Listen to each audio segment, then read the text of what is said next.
సరే గాని నీకొక షాక్ ఇద్దామని కాల్ చేశాను. మీ బెదిరింపులకి నేను భయపడ్ను. అయ్యో నిజమా? నేను భయపెడతాను, నువ్వు భయపడతావు. అది జరగని పని. 2 minutes వెయిట్ చే, నీకే రిజల్ట్ తెలుస్తుంది. శ్రావ్య ఇంటి నుంచి నా కోసం బయటకొచ్చింది. వచ్చింది అయితే అదే నా ప్లాన్. నీ ఊహకి అందని ఒక స్కెచ్ వేశాను. ఇప్పటిదాకా శ్రావ్య నట్టు పెట్టుకుని శారద జీవితంతో ఓ ఆట ఆడుకున్నాను. కానీ ఆలోచిస్తే ఈ రెగ్యులర్ ఆలోచనలు బోరింగ్గా ఉన్నాయి జ్యోతి. అందుకే శ్రావ్యకి ఫోన్ చేసి ఆఫీస్కి వెళ్లే దారిలో ఒక ప్లేస్కి రమ్మన్నాను. నేను చెప్పగానే తోగుకుంటూ బయలుదేరింది. పాపం ఆ అమాయకురాలికి తెలియని విషయం ఏంటంటే తనిక్కడికి రాగానే ఒక మనిషితో శ్రావ్యాన్ని చంపించేపోతున్నాను.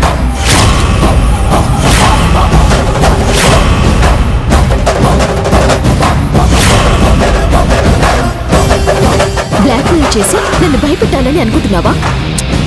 నిజం చెప్తున్నాను. నీకు చేతనైతే శ్రావ్యను కాపాడుకో, లేదంటే శ్రావ్య డెడ్ బాడీ మీ ఇంటికి వస్తుంది.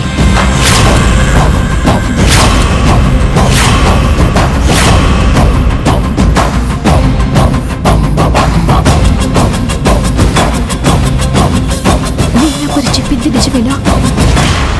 నిజమో అబద్ధమో శ్రావ్యనైతే వెళ్లకుండా ఆపాలి.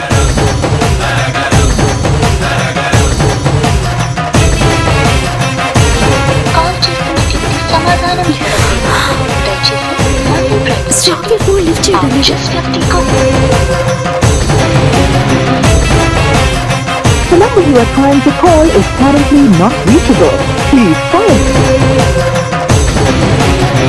ఫోన్ నాట్ రీచబుల్ అని వస్తుంది. ఇప్పుడెలా? నీలబడి అన్నంత పని చేస్తుందేమో. ఎలాగైనా శ్రావ్యని కాపాడాలి.